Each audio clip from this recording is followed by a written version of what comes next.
System wise हम लोग 71 BPSC का प्रिपरेशन कर रहे हैं माइंड मैप के थ्रू, जिसमें हम लोगों ने स्टार्ट किया है भैया पॉलिटी से। पॉलिटी कंप्लीट है, हिस्ट्री कंप्लीट है, बिहार स्पेशल भी कंप्लीट है, साइंस का ये लास्ट लेक्चर है, मतलब बायोलॉजी कंप्लीट है, केमिस्ट्री कंप्लीट है, और फिजिक्स का ये लास्ट लेक्चर है, मतलब साइंस का ये लास्ट लेक्चर है। उसके बाद हमारा स्टैटिक्स का पोर्शन कंप्लीट, और करंट अफेयर का जो बचा हुआ लेक्चर है वो जल्दी जल्दी आ जाएगा, और एमसीक्यू भी साथ में हम लोग सॉल्व कर लेंगे।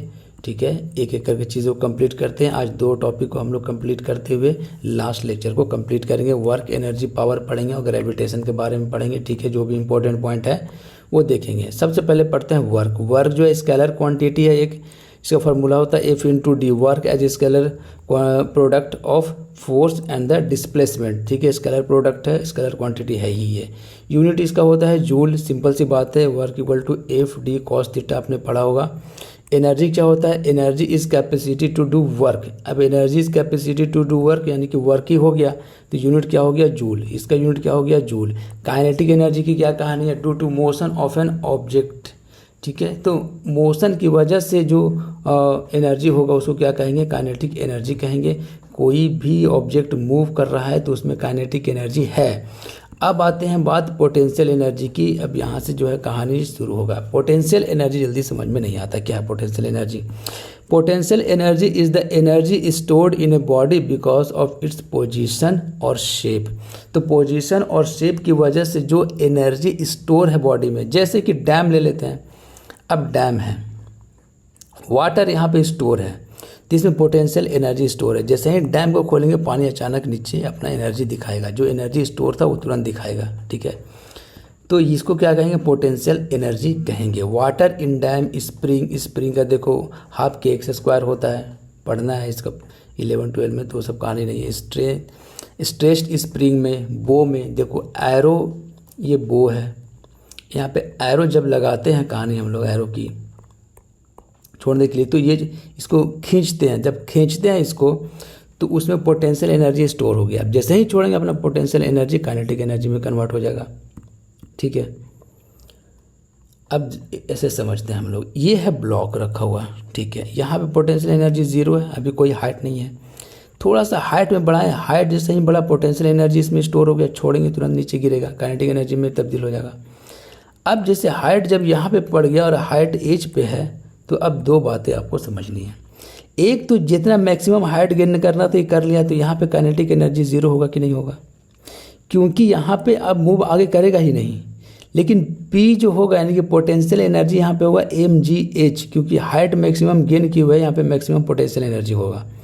और यही नीचे जब होता, यहाँ पे ये वाला सिचुएशन रहता, तो यहाँ पर तो ऑटोमेटिक पोटेंशियल एनर्जी 0 है। ठीक है, लेकिन जब ऊपर जा रहा है, ये धीरे धीरे, तो काइनेटिक एनर्जी है कुछ ना कुछ।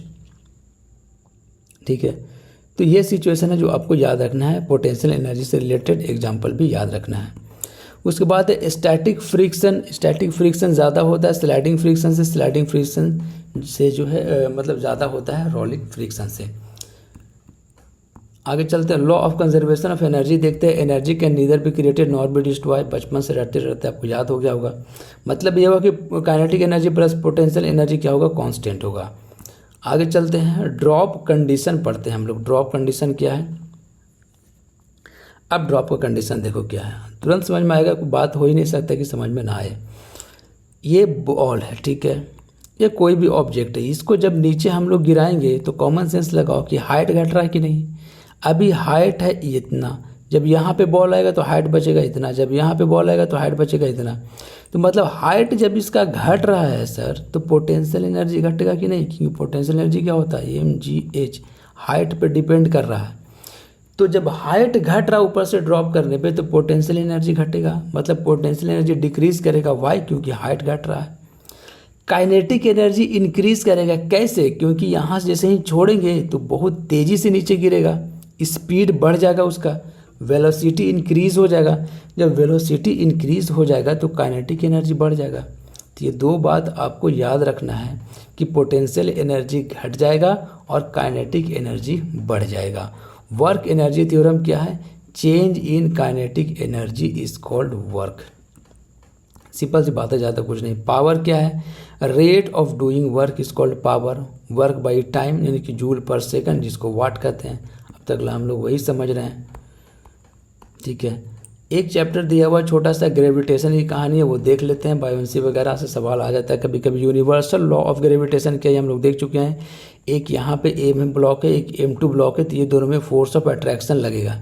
जब फोर्स ऑफ अट्रैक्शन लगेगा इन दोनों में, तो भैया उसका क्या मतलब हो, मतलब कैसे निकालेंगे। तो भैया M1 इसका मास दोनों को मल्टीप्लाई करो, और ये कहता है लॉ कि भैया यूनिवर्सल लॉ ऑफ ग्रेविटेशन ये कहता है कि दोनों के बीच का जो डिस्टेंस है उसको स्क्वायर करके डिवाइड कर दो। तो हमने डिवाइड कर दिया, जी लगा दिया, तो आ गया फार्मूला याद रखना आपको, F = G × M1 M2 upon R square.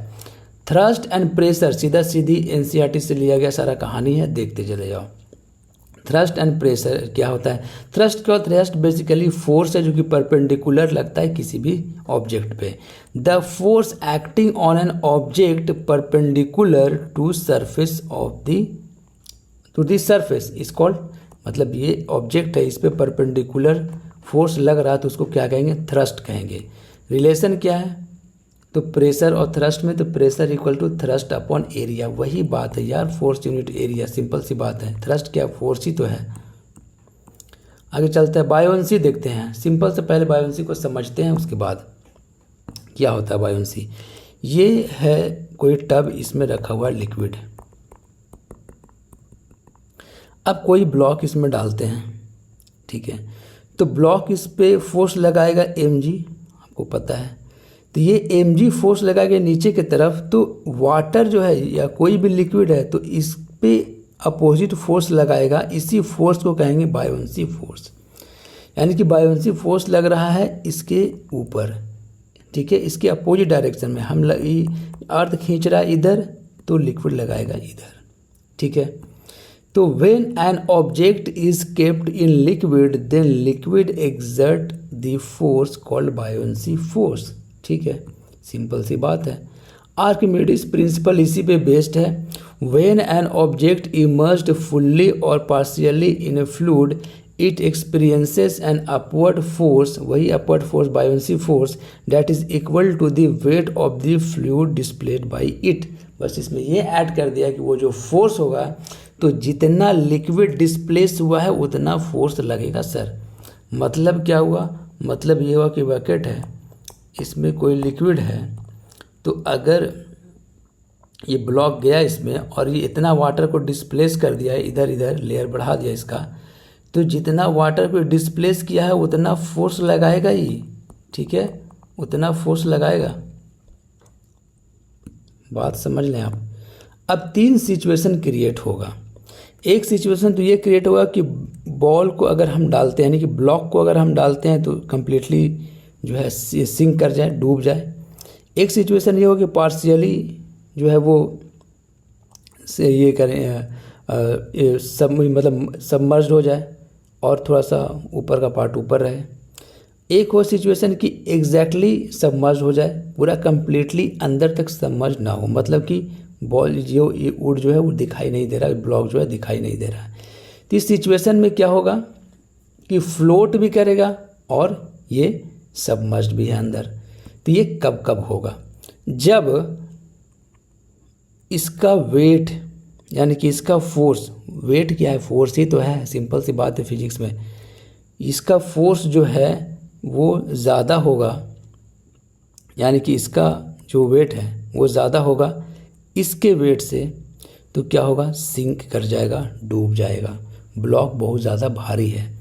अब एक सिचुएशन ये होगा कि भैया ये जो फोर्स लगा रहा है वो ज़्यादा है और ये कम है, ठीक है, तो क्या होगा कि पार्शियली सिंक करेगा, ठीक है, मतलब पार्शियली जो है सबमर्ज कर जाएगा और फ्लोट करेगा। एक सिचुएशन ये है, यहाँ तक लेयर था, कम्प्लीटली जाके सबमर्ज हो गया, लेकिन तैर भी रहा है ये, यानी फ्लोट भी करा। ये कब होगा, जब W = W1 होगा, सिंपल सी बात है। सरफेस टेंशन देख लेते हैं। कई बार सरफेस टेंशन से सवाल पूछा जाता है। यूनिवर्स में कोई भी चीज़ है तो वो अपना मिनिमम शेप रिक्वायर करना चाहता है, इसी को कहते हैं सरफेस टेंशन।